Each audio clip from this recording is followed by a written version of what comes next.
कर्नाटका बेंगलुरु शहर में एक इंसिडेंट को लेकर पूरे मुल्क में नफरत की आग को भड़काया जा रहा है और हिंदू मुसलमान करने की कोई कसर नहीं छोड़ रहे हैं।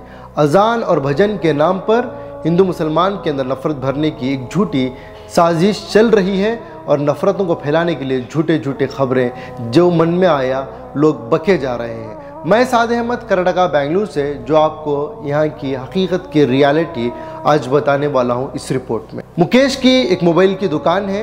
6:30 पर इतवार के दिन कुछ नौजवान की दुकान पे आते हैं, बातचीत होती है। जिस तरीके से आप वीडियो में देख रहे हैं, ये बातचीत होते होते ये आर्ग्यूमेंट में बदलती है और ये आर्ग्यूमेंट मारपीट पर उतर जाती है।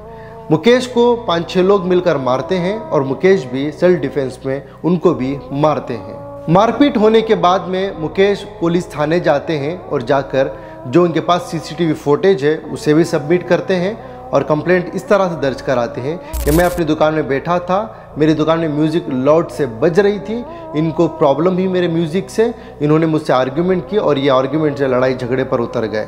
मुकेश ने कंप्लेंट के दौरान जो भी अक्यूज़ थे, जो भी मुजरिम थे जिन्होंने इनको मारा था, उनके वो नाम साफ साफ बताए, जैसे कि सुलेमान ये 1, शाहनवाज ये 2, रोहित ये 3, दानिश ये 4, तरुण ये 5, अदर ये 6। यहाँ तक बिल्कुल ठीक था कि मुकेश के ऊपर हमला हुआ, लोगों ने कानून को हाथ में लिया, मुकेश को मारा पीटा और मुकेश साफ साफ जाकर जो लोग थे, मारने वाले हिंदू भी थे, मुसलमान भी थे, क्लियर कट उन्होंने कंप्लेंट दर्ज कराया। सलाम है बेंगलुरु सिटी पुलिस को।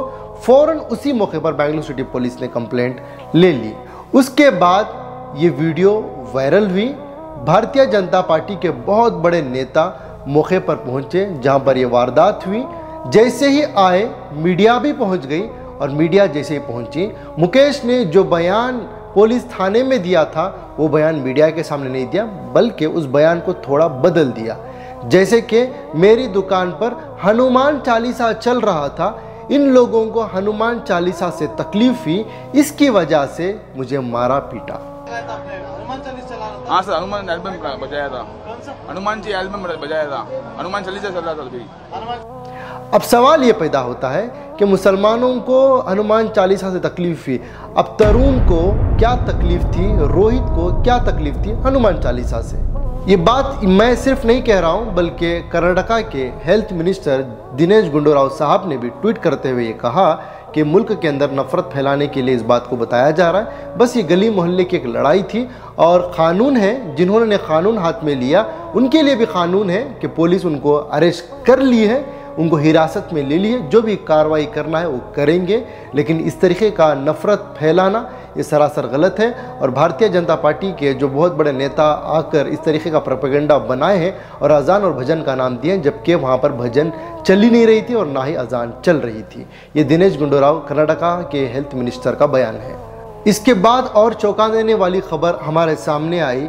बेंगलुरु शहर चिकपेट कॉन्स्टिट्यूंसी के एक बड़े MLA उदय गरुड़ाचार्य, जो भारतीय जनता पार्टी के प्रेजेंट MLA कर्नाटका के अंदर हैं, वो खुद बयान देते हैं कि ये जो वाक़या पेश आया है, जो इंसिडेंट हुआ है, ये इंसिडेंट अजान और हनुमान चालीसा को लेकर नहीं है, बल्कि एक इन्होंने गैजेट लिया था, इलेक्ट्रॉनिक गैजेट, वो ख़राब होने की वजह से उस गैजेट को लेकर आए थे और वो गैजेट के मामले में इन दोनों के बीच में बहस हुई, आर्गूमेंट हुआ और ये लड़ाई झगड़ा हो गया। और उन्होंने खुद कहा कि बेंगलुरु सिटी पुलिस ने मौके पर उन आरोपियों को जिन्होंने भी कानून को हाथ में लेकर मारा उनको अरेस्ट कर लिया है। और ख़ुद उदय गरुड़ाचार्य बीजेपी के MLA बताते हैं कि मारने वालों में सिर्फ मुसलमान नहीं थे, बल्कि हिंदू और मुसलमान, बल्कि एक दोस्तों का ग्रुप था, वो पूरे ग्रुप ने मुकेश के ऊपर हमला किया। मारने वाले हिंदू और मुसलमान दोनों थे। ये खुद उदय गरुड़ाचार्य साहब का बयान है। I am an absolute secular person. ನನಗೆ ಎಲ್ಲರೂ ಚೆನ್ನಾಗಿರ್ಬೇಕು, ಯಾಕಂದ್ರೆ ಎಲ್ಲರೂ ಒಂದೊಂದು ಜಾತಿಯಲ್ಲಿ ಹುಟ್ಟಿರ್ತೀವಿ. ನಮ್ಮ ಪೊಲೀಸ್ನವರು in all respects they have done there duty perfectly. ಇನ್ನು ಮುಂದಕ್ಕೆ ಕಾನೂನು ಕೈಗೆ ತಗೊಳ್ಳದೆ ನಾವು ಲೆಟ್ ಲಾ ಟೇಕ್ ಇಟ್ಸ್ ಕೋರ್ಸ್ ಅಂತ ಹೇಳಿದೀನಿ. ಆಗ್ಲಿ ಸರ್, ನಾನು ಹಂಗೆ ಮಾತಾಡ್ತೀನಿ ಅಂತ ನಮ್ಮ ಸೂರ್ಯ ಅವರು ಹೋಗಿ ಮಾತಾಡಿ। मैं साद अहमद एक हिंदुस्तानी मुसलमान होने की हैसियत से और बेंगलुरु शहर से तमाम भारत के लोगों से ये कहना चाहता हूँ कि जिन लोगों ने हमला किया, मारा, जिसमें हिंदू और मुसलमान दोनों हैं, इन्होंने कानून को हाथ में लिया, सरासर गलत काम किया और सलाम है बेंगलुरु सिटी पुलिस को कि मौके पे इन पे अरेस्ट किया। इनके ऊपर कार्रवाई भी होनी चाहिए क्योंकि उन्होंने कानून के, देश के कानून को हाथ में लिया है। लेकिन इससे बड़ा गुनाह मुकेश का है, जिन्होंने पूरे मुल्क के अंदर नफरत को फैलाने वाला झूठा बयान दिया, जिसकी वजह से हिंदू और मुसलमान के अंदर एक नफरत की बीज बोई है जो सरासर गलत है।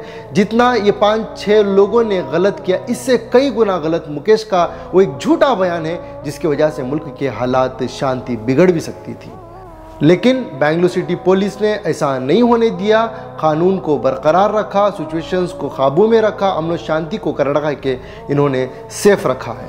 मुल्क भर से अलग अलग जगहों से भड़काऊ हेट स्पीचेस आने लगे, जिसमें हैदराबाद के एमएलए राजा सिंह ने भी कहा कि कर्नाटक के अंदर हिंदू सेफ नहीं है। आज कर्नाटक में कोई हिंदू सुरक्षित नहीं है, बल्कि मैं खुद कर्नाटक के अंदर हूँ, यहाँ पर मेजॉरिटी में हिंदू हैं। मैं दावे के साथ कहता हूँ कि यहाँ पर हिंदू, मुसलमान, सिख, ईसाई, हर धर्म के मानने वाले पूरे कर्नाटक के स्टेट के अंदर अमन शांति से, अमन से, प्यार और मोहब्बत से मिलजुल कर सब रहते हैं। मैं तमाम भारत देश के लोगों से यही दरख्वास्त करना चाहता हूँ, ये मुल्क हमारा है, ये भारत देश अपना है। हमें ऐसे गैर गलत न्यूज़ को लेकर अपने मुल्क को कमज़ोर होने नहीं देना है, कम्युनल एंगल नहीं देना है। और इस मुल्क की खूबसूरती इसी में है कि इस मुल्क का हिंदू मुसलमान जब तक एक रहेगा, ये मुल्क आबाद रहेगा। इस मुल्क के अंदर हिंदू मुसलमान को लड़ाया जाएगा, बेशक सियासी गद्दियाँ गर्म होती जाएंगी, सरकारें आती रहेंगी, बदलते रहेंगी, लेकिन मुल्क नहीं रहेगा, बल्कि मुल्क टूट जाएगा और नफ़रत ही नफ़रत फैलती जाएगी।